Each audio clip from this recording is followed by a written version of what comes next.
یہ پوری کہانی ایک ہی انسان کے ساتھ شروع ہوتی ہے، عیسیٰ علیہ السلام۔ آج سے 2000 سال پہلے جب دنیا کے سارے یہودی فلسطین کے علاقے میں رہتے تھے، یہاں ان کے پاس کوئی طاقت نہیں تھی، کیونکہ فلسطین پر ایک بہت بڑی سپر پاور رومن امپائر کا راج تھا، جنہوں نے یہودیوں کو بالکل غلاموں کی طرح رکھا ہوا تھا اور ان پر بہت سخت ظلم کیا کرتے تھے۔ رومن امپائر کے اس ظلم کو دیکھ کر یہودی اسکالرز کو سمجھ آ گئی کہ اب تورات میں بتائی گئی ساری نشانیاں پوری ہو چکی ہیں اور وقت آ چکا ہے کہ یہودیوں کو بچانے کے لیے دنیا میں ان کا مسیحا آئے۔ اب یہودی اسکالرز کا یہ خیال تھا کہ جب یہ مسیحا آئے گا، وہ سب سے پہلے یہودی اسکالرز کے ساتھ ہاتھ ملائے گا،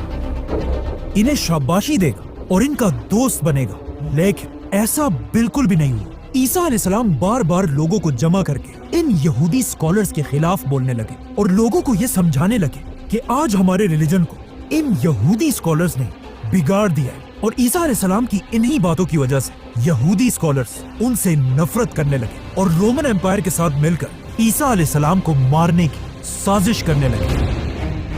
یہودی اسکالرز نے رومن امپائر پر بہت پریشر ڈالا کہ وہ کسی طرح عیسیٰ علیہ السلام کو موت کی سزا سنا دے، جس پر رومن امپائر کے گورنر نے ان سے کہا کہ ٹھیک ہے، ہم اس شخص کو موت کی سزا تو سنا دیں گے، لیکن یاد رکھنا عیسیٰ کا خون ہم رومنز پر نہیں، تم یہودیوں پر ہوگا۔ یہ سن کر یہودیوں نے انہیں کہا کہ آپ ٹینشن نہ لیں، عیسیٰ کا خون ہم پر اور ہماری نسلوں پر ہوگا۔ اب عیسیٰ علیہ السلام تو یہودیوں کی سازش سے بچ گئے، لیکن عیسیٰ علیہ السلام کے جانے کے بعد یہودی کبھی بھی فلسطین میں چین سے نہیں رہ سکے، کیونکہ عیسیٰ علیہ السلام کے جانے کے کچھ ہی عرصے بعد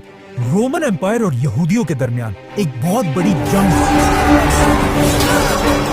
جس میں رومن امپائر نے یہودیوں کو بالکل کچل دیا اور ہزاروں یہودیوں کو مار کر جروسلم میں یہودیوں کی سب سے ہولی جگہ دی سیکنڈ ٹیمپل کو گرا دیا اور سارے یہودیوں کو ہمیشہ کے لیے فلسطین سے بھگا دیا،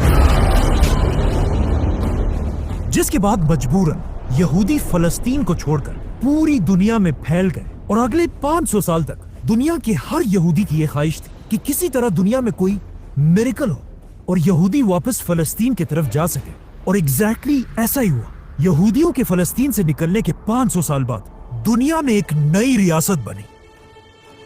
مدینہ کی ریاست۔ اللہ اکبر۔ مسلمانوں کی یہ خلافت کچھ ہی سالوں میں اتنی تیزی سے پھیلی کہ خلیفہ عمر بن خطاب کے دور میں مسلمانوں نے رومن امپائر کی کمر بالکل توڑ دی اور ان سے فلسطین اور جروسلم فتح کر لیا۔ جروسلم سرنڈر کرنے سے پہلے رومن امپائر کے کرسچنز نے حضرت عمر کے سامنے ایک ہی شرط رکھی تھی کہ آپ کسی بھی حال میں یہودیوں کو یہاں آنے کی اجازت نہ دیں، لیکن حضرت عمر نے ان کی بات نہیں مانی اور یہودیوں کو بھی جروسلم آنے کی اجازت دی، جسے ہم پورا ایکسپلین کر چکے ہیں۔